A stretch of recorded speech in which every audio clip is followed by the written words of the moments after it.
दर नाही शेतकऱ्याचे. शेतकरी करून करून नुसतं मरतोच आहे शेती करून. त्याच्यात कुठल्याच गोष्टीला भाव नाहीये.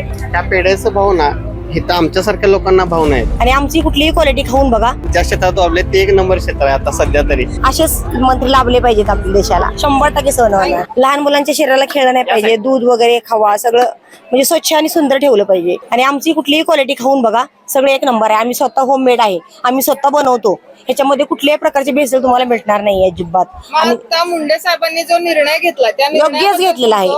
खूप छान निर्णय घेतला आणि असे आपल्याला लाभले पाहिजे काही या कायमस्वरूपीचे गोष्टीमुळे मंत्री. ना ताई आमचा जो पेढा आहे हा पूर्ण प्युअर म्हशीच्या दुधाचा आहे.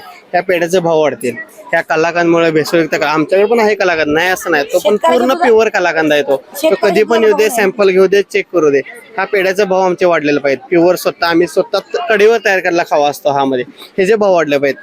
त्या कलाकांमुळे हे जे भाव एकदम कमी झाले. शेतकऱ्याच्या दुधाला भाव पण वाढला पाहिजे ना. हे भेसळयुक्त असल्यामुळं दर नाही शेतकऱ्याचे. शेतकरी करून करून नुसतं मरतोच आहे शेती करून. त्याच्यात कुठल्याच गोष्टीला भाव नाहीये. शेतातनं किती माल घाला तर त्या फक्त व्यापाऱ्याच्या मालाला भाव आहे. शेतकऱ्याच्या कुठल्याच मालाला भाव नाही. यायला पाहिजे, शेतकरी सुधारला पाहिजे. आणि मुंडे साहेब पण चांगले आहेत, त्यामुळं असेच मंत्री लाभले पाहिजेत आपल्या देशाला.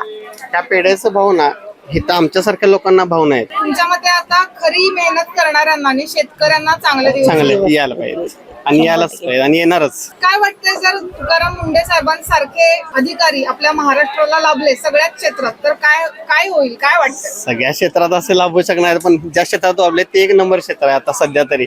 आणि त्या क्षेत्रात थोडे दिवस राहायलाच पाहिजे. सोनच होणार आहे सगळ्यांचं. 100% सोनं होणार. निवासी अनिवासी सुविधा, बस सुविधा सोबतच अगदी घरासारखे वातावरण, अनुभवी व तज्ज्ञ शिक्षक, उत्कृष्ट जेवण आणि आपुलकीची ऊब असणारी संस्था अर्थातच राजश्री शाहू अकॅडमी.